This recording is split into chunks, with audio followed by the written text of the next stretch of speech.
Hello, everybody, and welcome back to another edition of A Handful of Hope. I am so happy and grateful to have Abdi Nor Iftin with us here today, who, when the civil war in Somalia began, Abdi was 5, and he and his brother became the sole providers for the family while they also attended how do you say that word, Abdi? Madrassa? Madrassa? Madrassa, yep. Madrassa. Amidst the daily shelling and famine, Abdi had one escape: American movies and music. At neighborhood showings of Rambo, Commando, and the Terminator, Abdi learned of America and taught himself English and began to dream of a life in the United States. In his memoir, Call Me American, Iftin recounts his harrowing, extraordinary, and uplifting story.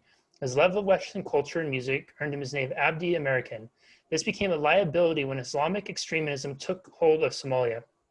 Evading conscription by al-Shabaab, while secretly filing stories for NPR under penalty of death, he stayed in Somalia until he had no choice but to flee. He smuggled himself into Kenya, where a different but grinding life of hopelessness awaited. He spent days hiding silently in an apartment from raids by Kenyan police, once passing time reading memoirs and watching more movies. And then, a stroke of incredible luck, he won the diversity visa lottery. Now a proud and legal resident of Maine, Abdi is advocating for the refugee rights. He is also a community navigator. He's on the advising council for Refugee International with some of America's most distinguished diplomats and prominent international human rights leaders. Abdi was TEDx Amaskig. 2019 speaker. On January 17, 2020, Abdi's long life dream came true after he was sworn in as a naturalized American citizen in Portland, Maine. For the first time ever, Abdi is voting in the U.S. election, exercising his American rights, one which many Americans take for granted, but for Abdi, it is liberating to have a voice in America. Today's America and the travel immigration ban worry Abdi, a Muslim and former refugee and a displaced person. Abdi's dramatic, deeply stirring memoir is truly a story for our time and vivid portrait of the desperation refugees seek to escape, and a reminder of why Western democracies still beckon to those looking to make a better life. Abdi, welcome, and thank you so very much for being here. Thank you so much. Thanks for having me. Yeah, man, this is a true honor, and I have to tell everybody before we even get started, Abdi's one of the guests I've been most excited about. I've read his book cover to cover, and it is probably the book, if I were to recommend one book, and you all know how much I like to read, I recommend everybody read. It is a story that is as inspiring as it seems almost improbable at times. And it's one that I could not put it down because it was such a great page turner, and you found yourself absolutely shocked at the experience of what people went through in Somalia, Abdi's journey, his family's journey, and then how he was able to rise above and move through it all and make his way over to America. So I'm super excited for today, Abdi, and I want to start with just, if you could give people who haven't read the book yet, kind of a brief synopsis. Growing up in Somalia, you're about 5, 6 years old, and you're guessing because in Somalia at the time, there wasn't you weren't actually having birthdays. So you've actually chosen your birthday, right? And so you're guessing that you're about 5, 6 years old at the time that the civil war breaks out in Somalia. So just so people who aren't familiar with that, if you could give us kind of a quick summary of what that time was like for you. Like every other child, I was born depending on my family, mom, dad. They had my mom and my dad had their own previous challenges, where they lost everything that they owned in the nomadic way of life, but then they moved to the city, and my dad had been basically hustling around. He was working as a fisherman bravely, and then until somebody discovered him and said, "You really look good in the sports, so let's get you into basketball." So when my brother and myself and my sister were born, we basically had a house. We had the protection of our family. My dad and my mom were tightly connected together, and they supported, both of them had provided all the support that we needed. And it's interesting because the only times that I cried and I had tears in my eyes were those moments when the neem tree that I was born under, which was still in our house, had birds used to stay there. They used to live there, and then the cats would come and eat them. And those were, to me, so traumatizing. I couldn't really put up. As a kid, I was just talk to my mother and say, why is this happening? Why are these,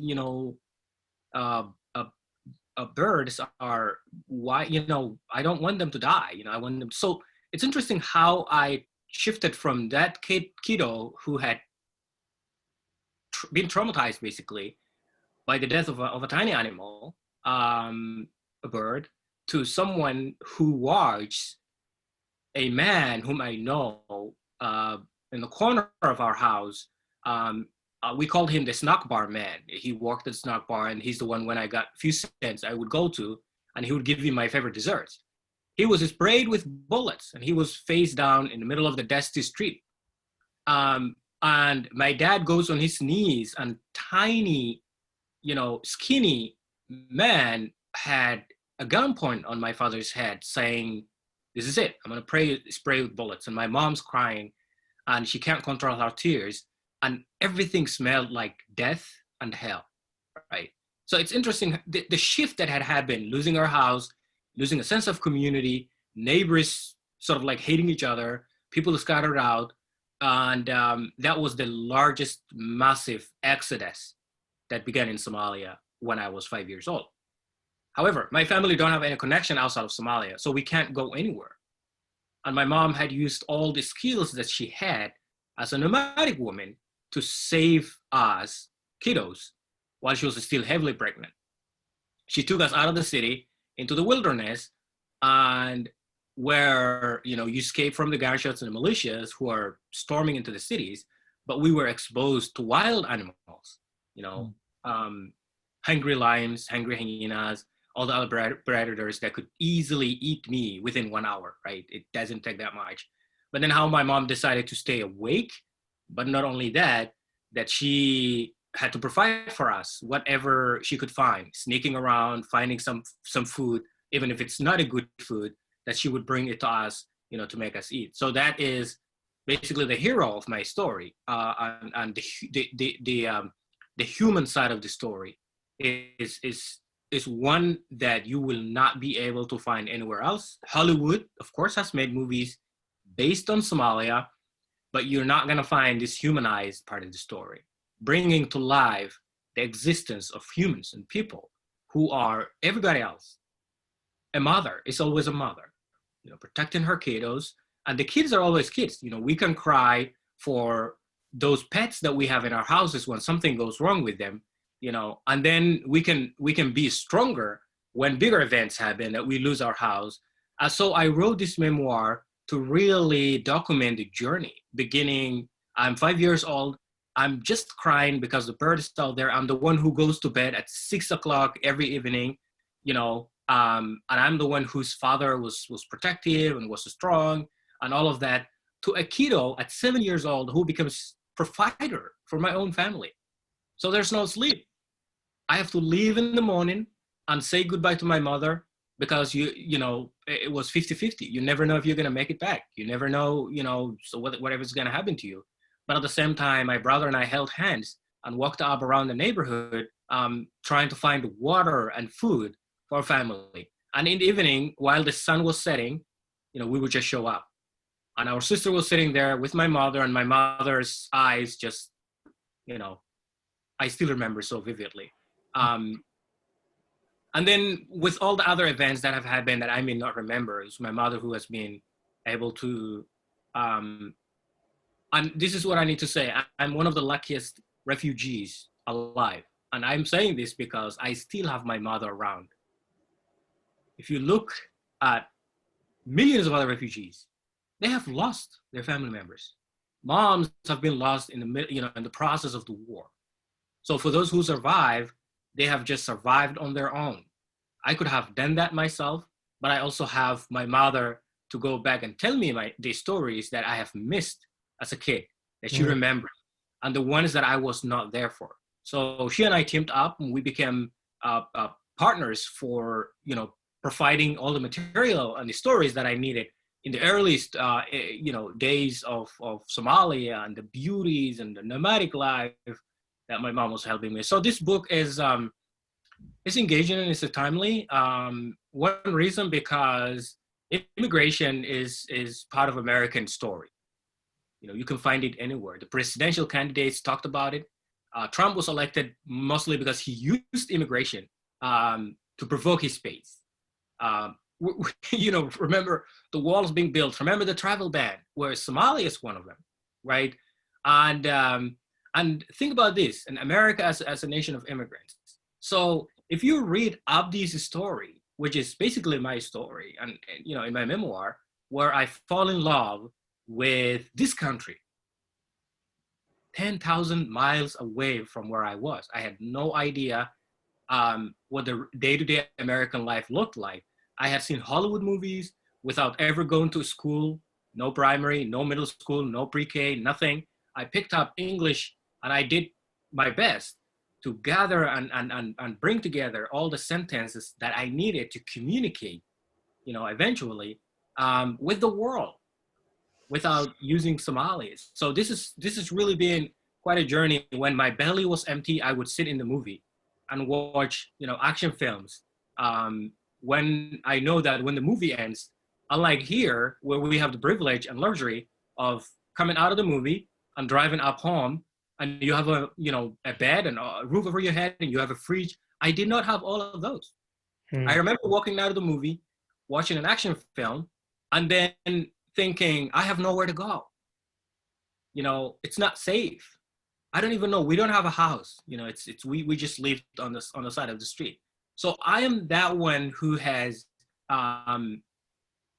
you know, dedicated my time basically to a language, mostly because I was so in love with music and American movies, and that I wanted to become, guess what? An American. And my friends gave me the nickname, Abdi American. So what did America mean to me? It was an idea. I did not see America as a Democratic or Republican. I didn't see America as an African American, as a white Caucasian, you know, Latino. That's not the America that I had built up in my mind as a kiddo. The way I saw it was this place that's so special, that you can be Eddie Murphy or Will Smith, but also can be Bruce Willis and Sylvester Stallone. You know, I mean, you can be anybody with any skin color, but then you can thrive. You can be an actor, you can be a musician. That was the America that I have built up, and that has you know, motivated me so much and kept me from joining an army, because there was pretty good chance that I could have joined a local militia, which is so easy, and it's you know, what else do you have? It's the one-way ticket. Or the other thing was what my mom wanted me to be. And this is where my mom and I really drifted apart, because she was like, you graduated from the madrassa, great. So now I want you to go on the same path as your teacher, which means become his assistant and now start beating the kids and become this, you know, this dignified, you know, honored teacher, because that's how you become so well known. And you can be a pretty good contributor to the community. So I refused that and I went into music. And in my culture, going into music was actually a bad thing, right? So I also describe these stories in my book. It's like, in America, if you get into music, your parents may go around and say like, oh, my daughter is into music. Oh, my son is into music. And nobody really goes bad. So my mom was so ashamed until she decided to kick me out of the house because I was into music. So I was caught up in a world inside Somalia, which was so hard to break through into the dreams that I had, which if I didn't get into music, if I didn't get into movies, I would not be where I am now. So it wasn't an easy journey. On top of the war and the famine, that was also, you know, those little human stories that have existed that I decided to document and talk about. Abdi, I want to talk to you a little bit about that because, and I think this is where your story becomes so incredibly fascinating.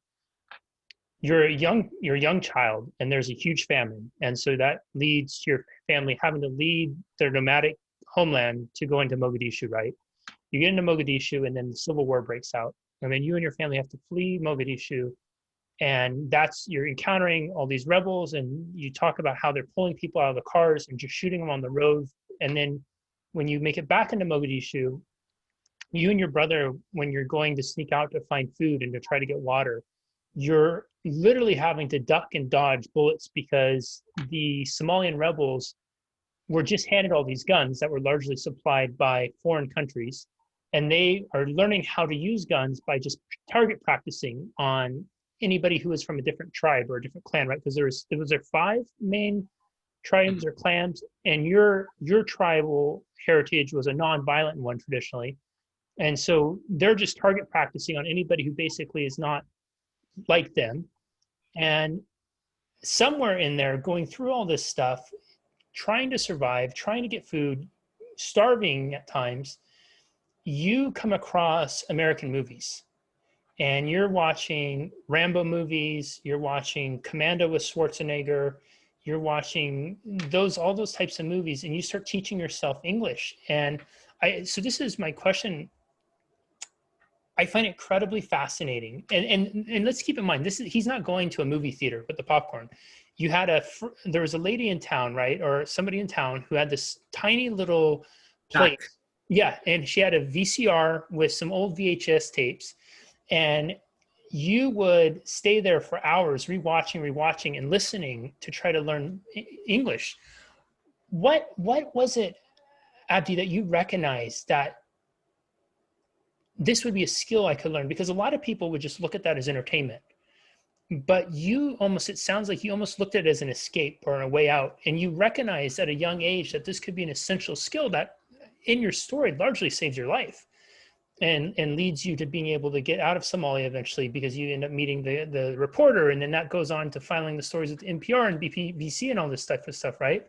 So what was it like that was going through your mind at the time that you were thinking, gosh, this could be a way out, a path out, like that would motivate you to learn English and learn it not in a traditional way where you go to a classroom and somebody's teaching you sentence structure and words, but you're literally, as I understood it, almost ear to the television, listening very carefully, and then you're trying to translate it to everybody else, but you're able to put these things together. So if you could talk a little bit about that, what was your psychology like? Why was it such a almost an instinctive thing for you that this was something you needed to do and that you were willing to work so hard at it? Well, I think the key word here is hope. That was missing in my life. Okay, so imagine, what was my mother telling me? Because of the war, because of the famine, because I lost my sister, it all came down to hopelessness, where my own mother would say, let's think about heaven and let's think about the life after, right?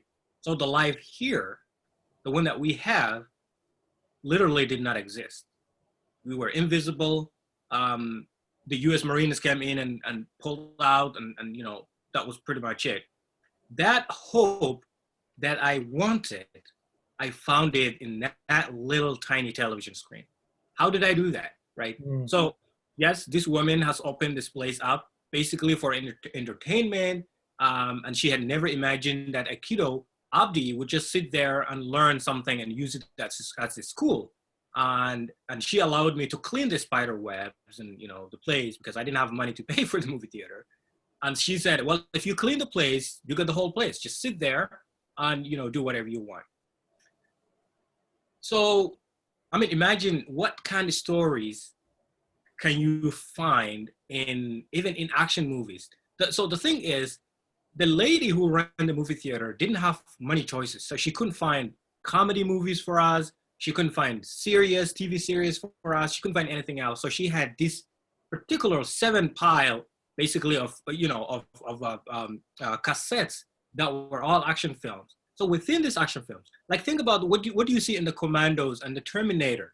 What do you see in the Rambos? What do you see in Bruce Willis movies? In Jack Norris movies? So the thing is, first of all, these are people that don't look like us. That's one thing. They are eating food that I have never imagined I could. I mean, imagine that scene when Arnold and his daughter are having breakfast. There's the orange juice sitting on the table.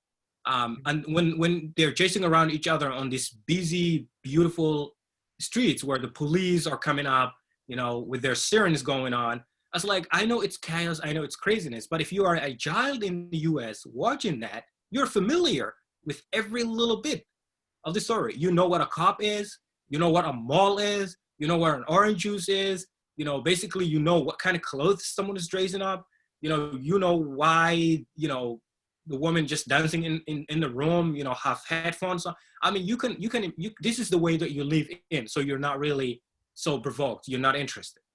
So to me, I was very interested. It's like, this is amazing. I don't have anything of what I see in this film. What are they talking about? Can I just listen and really try to understand and memorize and repeat and, maybe try to play it over and over? At first I didn't know I had the skills that I could do that. But when my friends circled around and they said, your memory is wonderful, you're going to tell us the story and you're a great storyteller. And that's when I realized I had the power. I had one particular power, which is storytelling, where it started right there in that movie theater, where we sit together and I would say, oh, he says he's going to go and come back and kill the guy. And that's when Arnold says, I'll be back, right? So it becomes this, it gives me some, powers that I could not have ever imagined. And then the next thing is there are women or girls who show up in where I lived at the time and asking my mother, where is Abdi the American? And then my mom would say, do they really call you American? I mean, this girl is showing up and just saying. So I know it looked as bad to them, but it was such a wonderful thing to have this image in town, where people will say, you're a great storyteller, you sound like them when you say the words, you're onto something, right? And that's where it started. I was onto something. I knew that this was going to take me a path somewhere, pretty long path. I had no idea how I would get to the United States. Usually it's a family sponsorship. You have to have a family member in the US to sponsor you and bring you over here. I have no family in the United States. So how in the world am I supposed to come here? And then the thing I told myself is, maybe if I tell my story, learn English, and just now the way you tell your story in Somalia with your friends, turn this into an international platform. Tell your story by documenting your stories every single day. And this would happen when I become 20 years old. As you read the book, you come to realize that, man, what started at 10 years old has really become sort of like the dream come true at 20, when my story was published by Washington Post and The Atlantic. And then I ended up on American public media. Like, you could hear me on NPR when I was still in Somalia. So I thought that was really an amazing power that I had, and I latched onto it. Abdi, that's the fact that you linked hope in the movie Commando to that breakfast scene that Arnold and his daughter are having. And I know exactly the scene you're talking about. And it's funny because as an American, and I never considered this before, but I remember watching that as a kid, and I've seen that movie now probably 36 times at least or so. And I'm watching that scene and it's almost cheesy because you're looking at it thinking like, Arnold's not the greatest actor. The girl who wasn't probably the greatest actor. So it's kind of this hokey scene. And you're just thinking, hurry up and get through that. And let's get to the good stuff when Arnold's going to go get the guns and beat the bad guys up. Because it's so familiar in Western culture in America. We're just used to that. We're used to the heroes going and, the bad guys are coming, they're going to win. And so those are such inconsequential details. But to someone who at the time is starving and is trying to find food, I think that's such an incredible story, that seeing the orange juice being poured, just a completely almost inconsequential scene in an American movie, a scene that plays out over American breakfasts every day that we don't even think of. And oftentimes we might even complain because the toast is burnt, the bacon's not cooked right, whatever it is. And we end up throwing the food away or something like that because we have that privilege in this country. That's hope to you. I absolutely love that. So I want to fast forward now a little bit in your story. So you're going through, and I want everybody to keep this in context too. So 10 years old, he starts learning English. He goes through and he's learning it between 10 and 20. Now just think about your life between the ages of 10 and 20. He's learning the second language, self-teaching himself a second language at a time when he is still trying to evade getting killed. he's got radical Islamic, al-Shabaab starts to come in. So al-Shabaab comes in, runs out the militants that are in there. There's a power overthrow. The civil war is essentially stopped for a little bit, but now you have radical Islam takes hold. And so it starts to become a hotbed for Islamic extremism, right?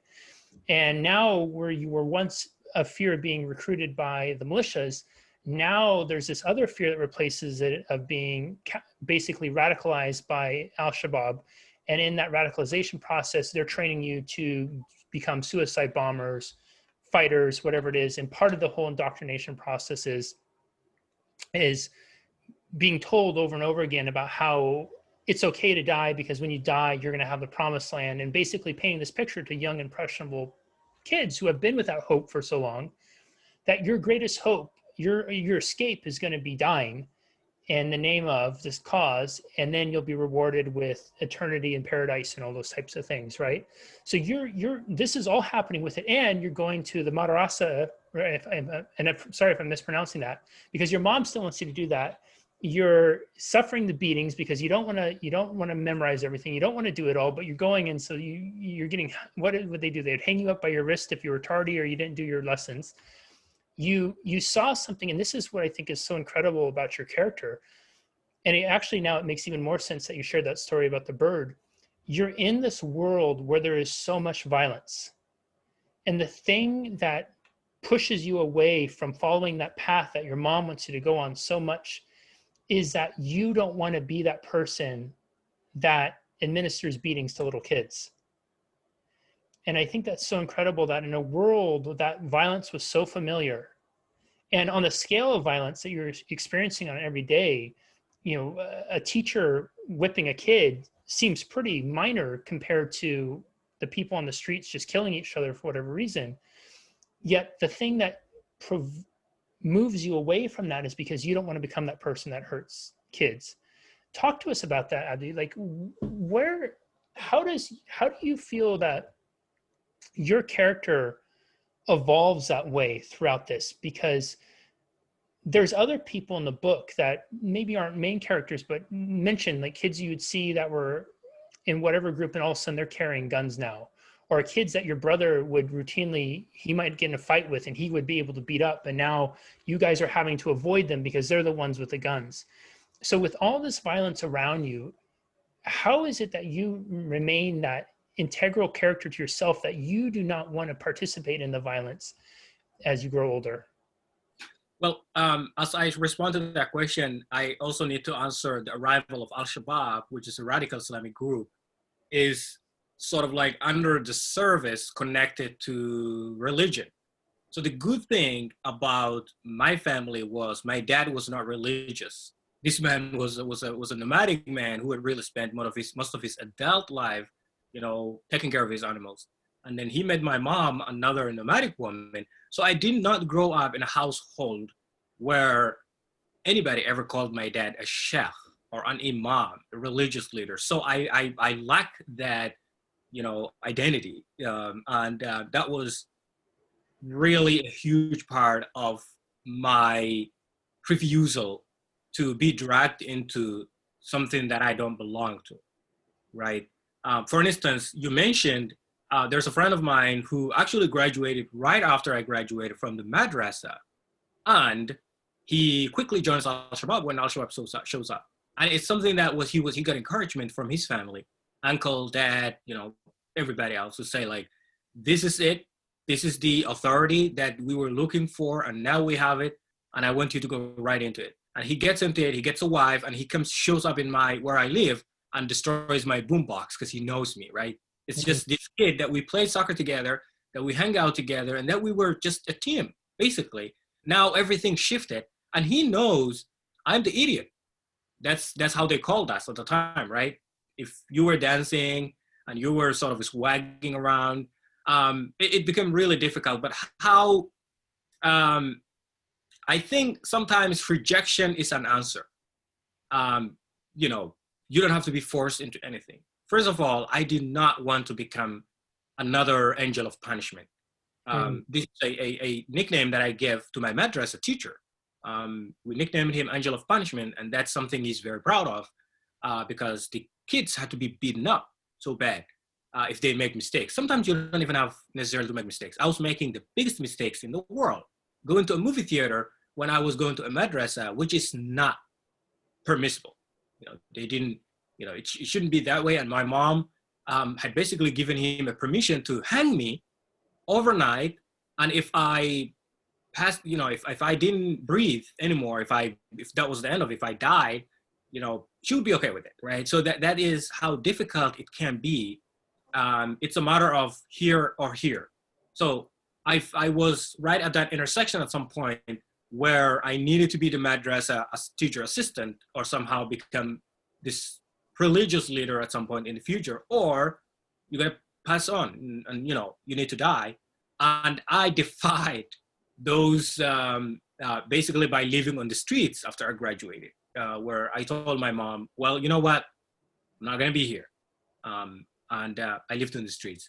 I don't think she was wrong necessarily. She had calculated herself and the future, and she realized as long as you want to be a nice guy here in Somalia, I don't want you to join the army. I want you to be a madrasa, at least beat the kids, beat the heck out of the kids, other than joining a militia and then, doing this drag, this, stimulant drag that all the militias were using at the time. And then it makes you look so bad.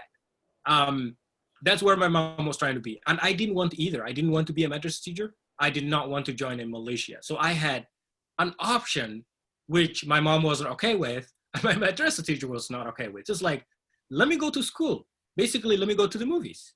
And let me learn what I need to learn. And let me just make an art out of what I'm trying to do.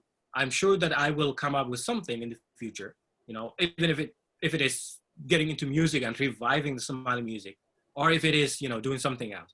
But the arrival of al-Shabaab had just basically destroyed everything else. They bombed the movie theater.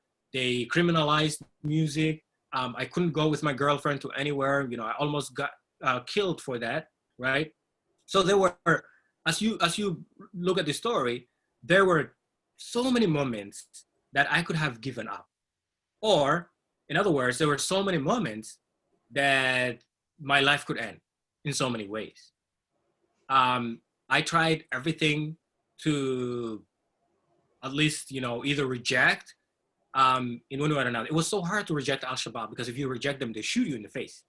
So what was the best thing I could do is just hide from them. In your opening, earlier when we were talking about, you sort of touched that moment when I ended up in a group of young men who were being recruited.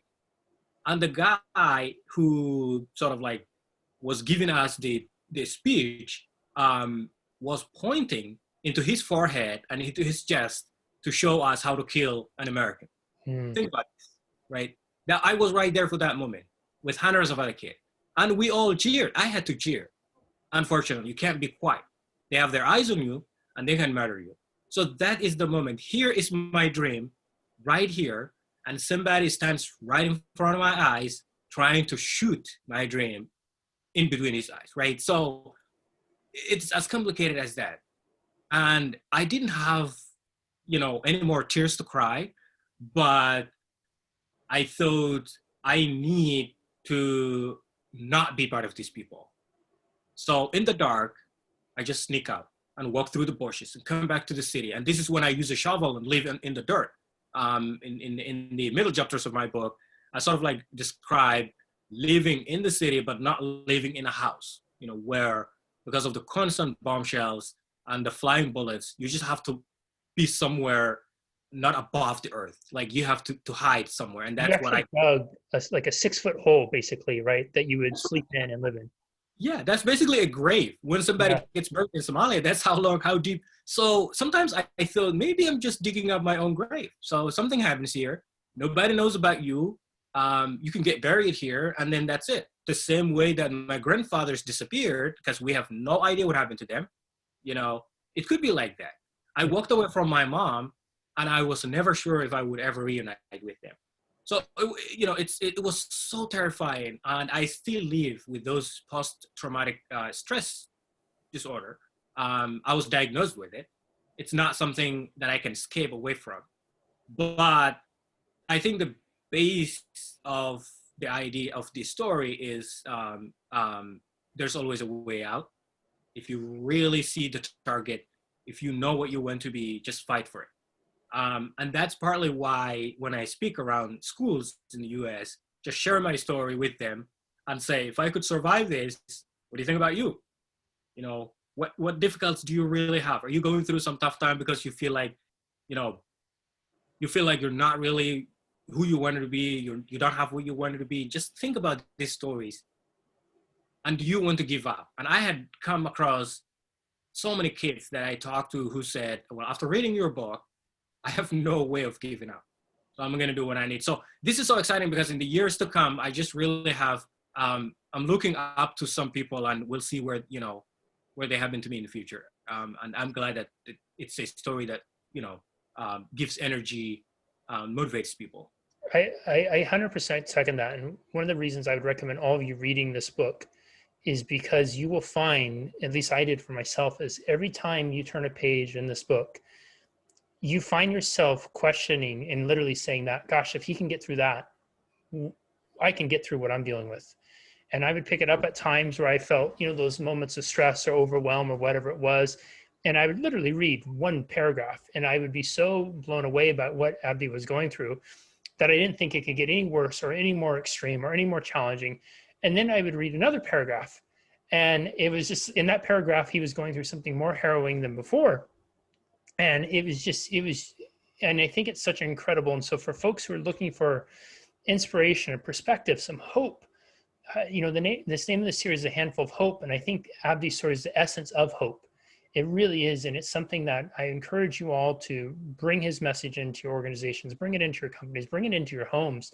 You know, kids, bring it to your kids, have it be, it's one of the things I appreciated is it deals with some very, very heavy subject matter, but he writes it in a way where it's something digestible for all of us. You know, he writes it in a way where it sounds like you're not reading a book as much as you're having a conversation with him.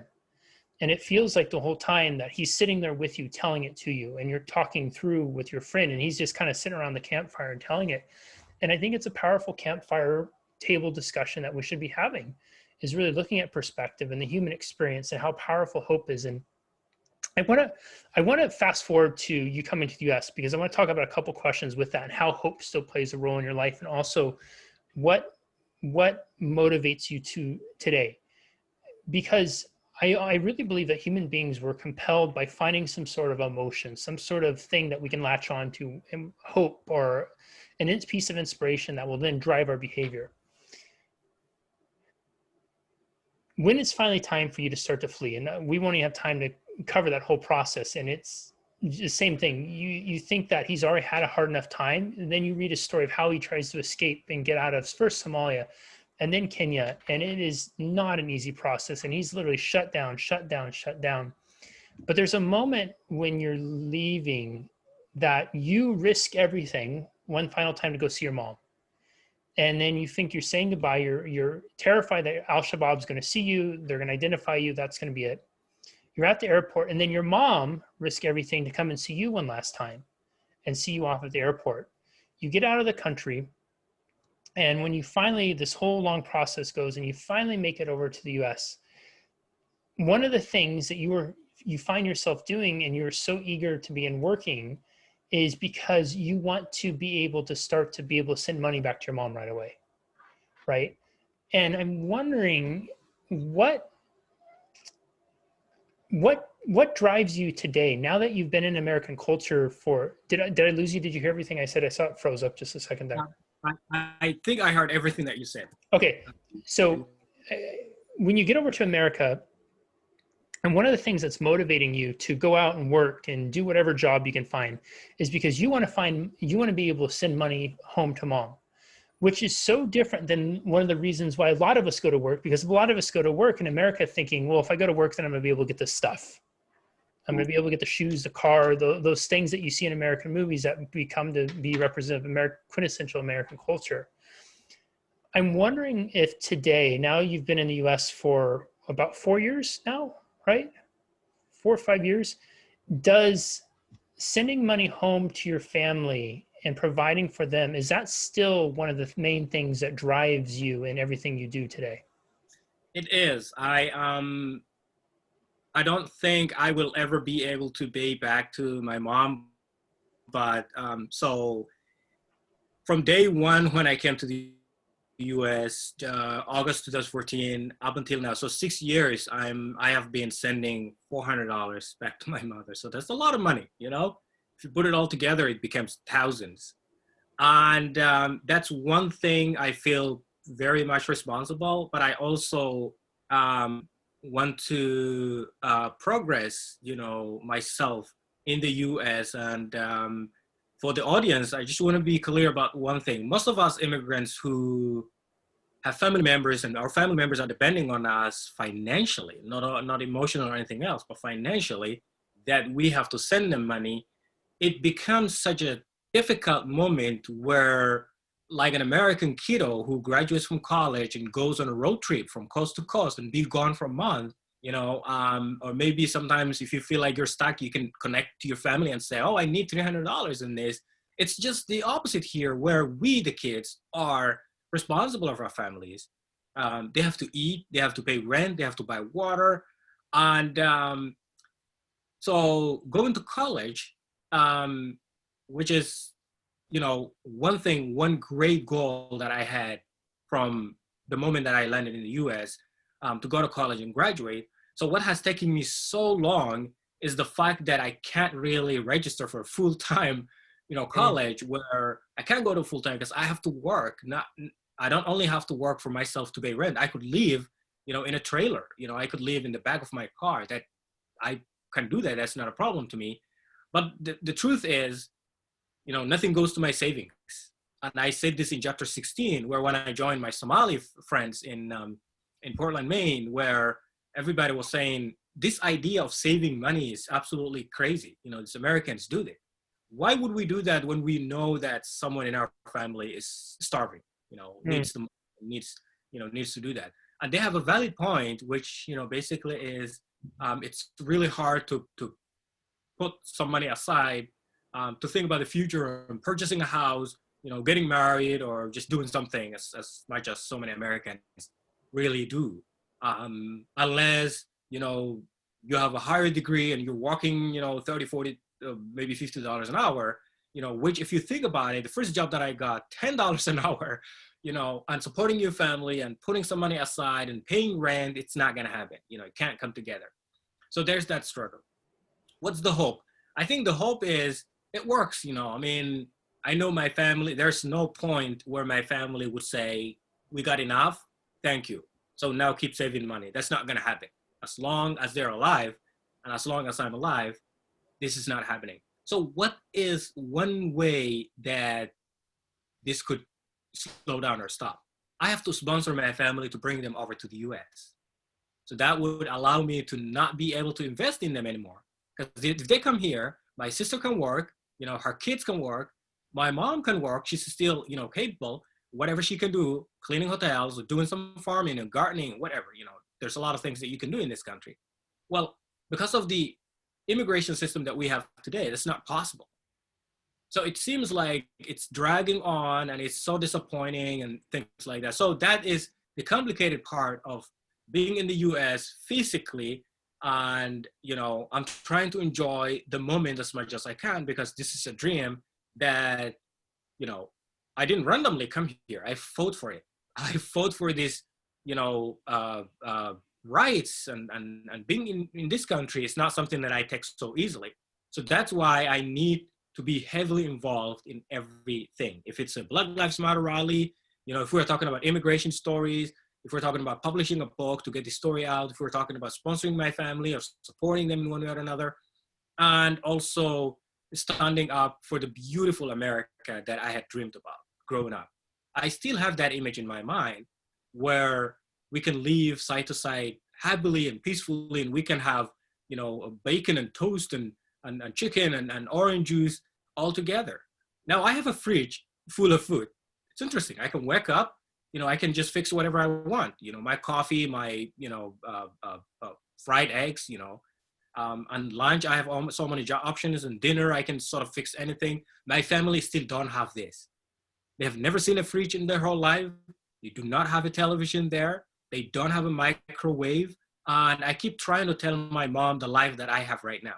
And I understand it's way distant. You know, I have really not only moved in terms of land, you know, distance, but it's also that it feels like I can no longer explain what I have here, Mm. you know, to my mother, and unless she comes over here and experiences herself. And I went to see that America where it allows people to be able to unite together, um, even if it means temporarily. If my mother would hang out with me for a year and she decides to end, you know, the rest of her days in Somalia because that's a land that she understands, or if she wanted to, you know, go back to her nomadic life, if Somalia ever becomes peaceful, I would love for that to happen. But at some point, it's still a family separation. It's been 13 years since I had seen her. I cannot go to Somalia. It's too dangerous. She can't come over here because of the immigration policies that we have, which restricted Somalia and the Somalis.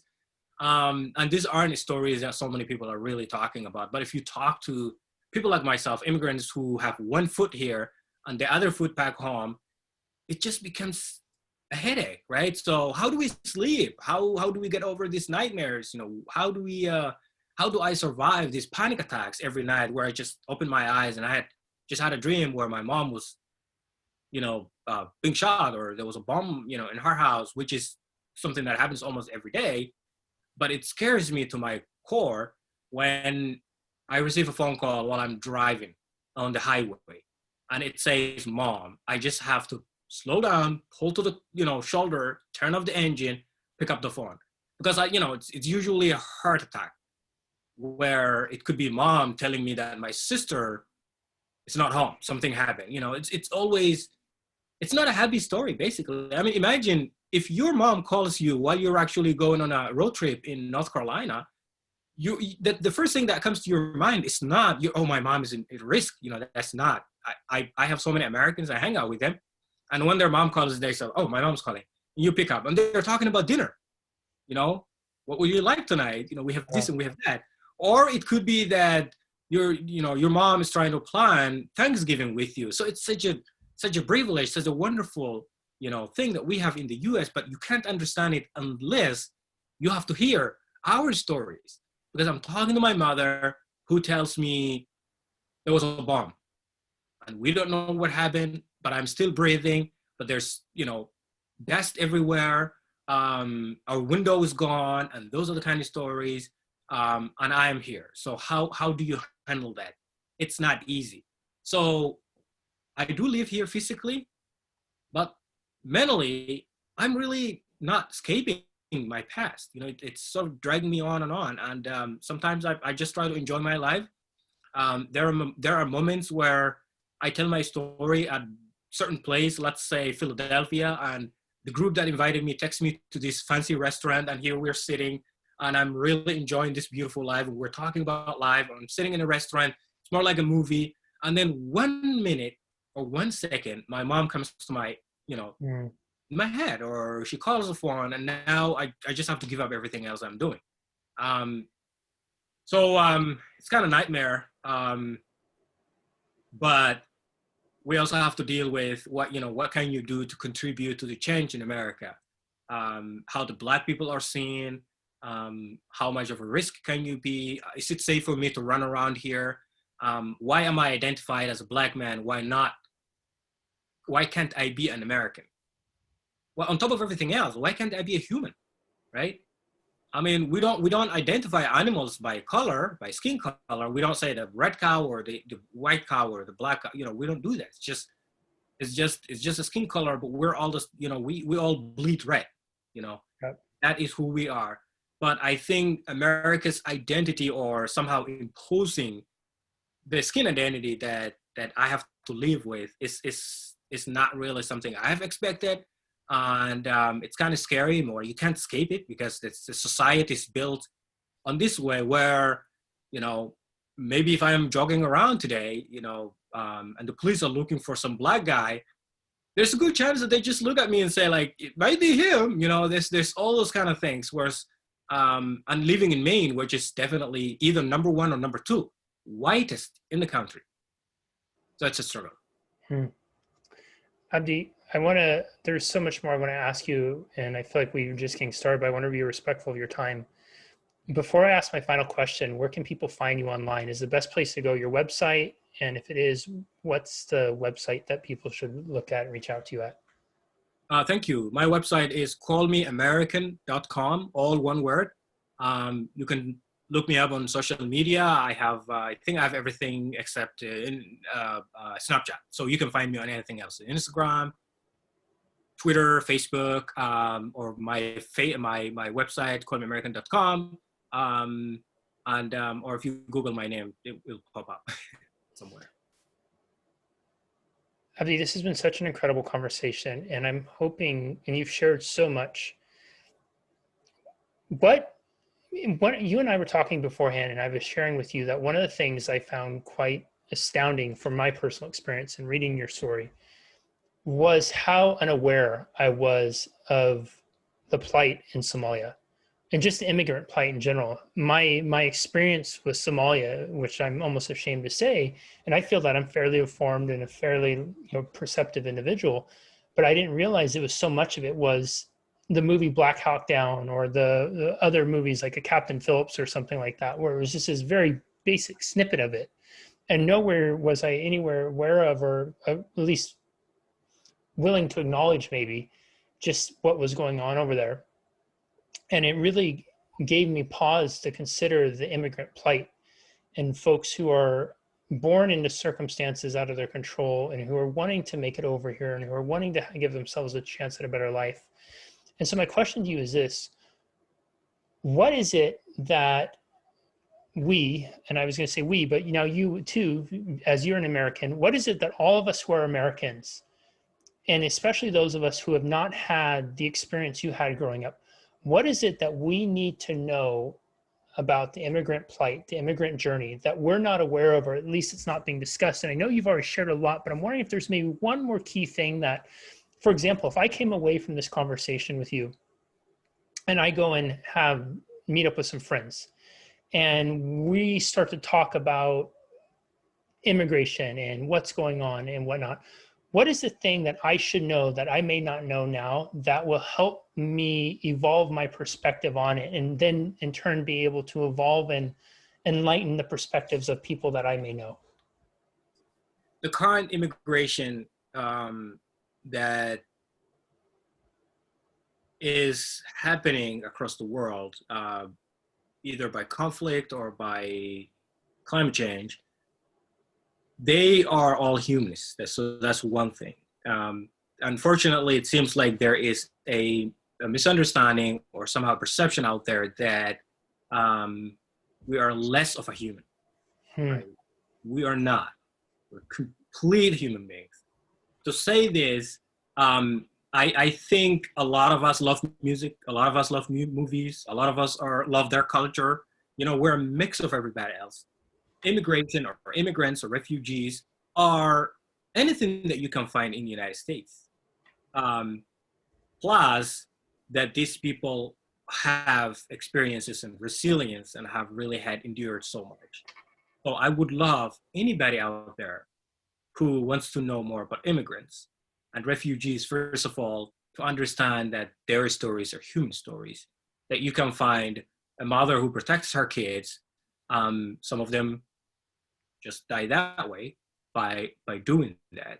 And that 99.9% of these refugees don't even make it to the United States. That they are somewhere else. So the idea, when we talked about immigration in the United States, it feels like the media is making it look like 99% of those refugees are storming into the United States.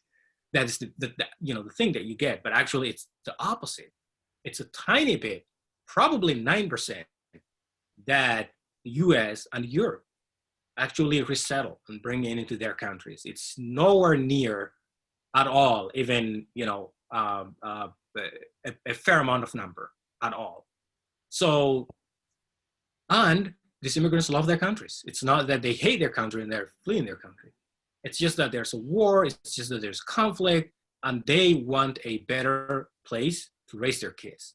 I hope if we understand that, if we understand them as a human story, or maybe one way to think about it is just think of you fleeing your neighborhood because of a conflict. How would you like to be seen? How would you like to be portrayed? and whatever comes to your mind is exactly what those people are. That's powerful.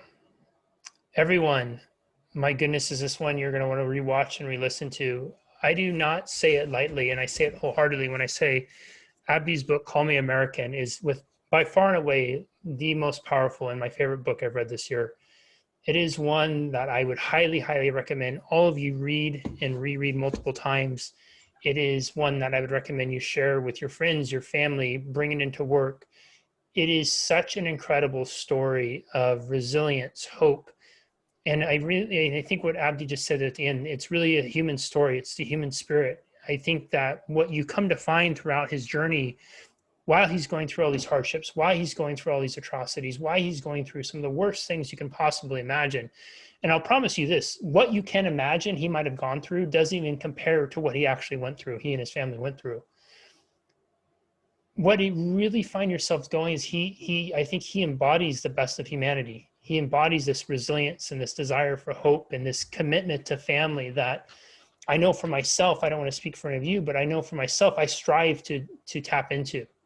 And I think he comes across as such an incredibly beautiful human being who wants to do better and to give himself a shot at a better life. And to hear that now he's been over in the country, he's been over in the US for all this time, he hasn't seen his family for 13 years, and he's still working to now give that better life to his family. And I think it's something that we can all take away from that. We can all take away from those moments of childhood where we have these decisions to make and how they shape our life. And what I would really encourage you all to consider this is with Abdi's story is while you may not have grown up in his circumstances or faced his hardships or his challenges, that doesn't minimize whatever you've gone through. What it might do instead is to inspire in you and ask of yourself if Abdi was able to find hope in orange juice, where might you find hope? If he's able still today to be driven by helping his family and making a difference in their life, what might you be still driven by today? If he's now recognizing this bigger global need for immigration and that they're human stories and committed to getting out there, and I love you made that distinction. Why, and I'm so with you, why we distinguish human beings by skin color and tribes, it blows my mind when we call dogs, dogs, cows, cows, cats, cats.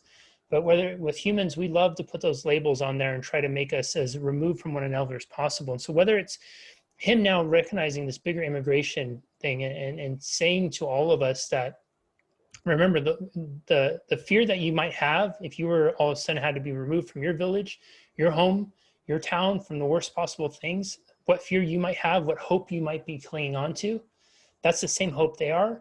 And him taking this now to this bigger mission of doing that, it's something to consider for yourself. What mission might you undertake to contribute to humanity? What mission might you take? I know for many of you, it's on your hearts to help those who need the help, but you may not be sure how. I think that one of the things Abby highlighted so beautifully today is you don't necessarily need to know the how. You just need to have a why. And if you start to lean into that why, the how will begin to reveal itself. And it often just takes goodwill, a good heart, and a sound commitment to making that happen to be able to see it through. Abdi, this has been absolutely incredible. I am horribly selfishly wanting to keep this conversation going, but I want to be respectful of yours and everyone else's time. Again, everyone, the book is Call Me American. Highly recommend it. And it's one that I think we are going to see all around, or at least we need to. It's an incredible story, and I encourage you to check it out. Abdi, thank you so much for being here. This has been an absolute pleasure. Thank you so very much. Thanks for having me. Absolutely. We will see you next time, everyone, on another edition of A Handful of Hope. Bye-bye.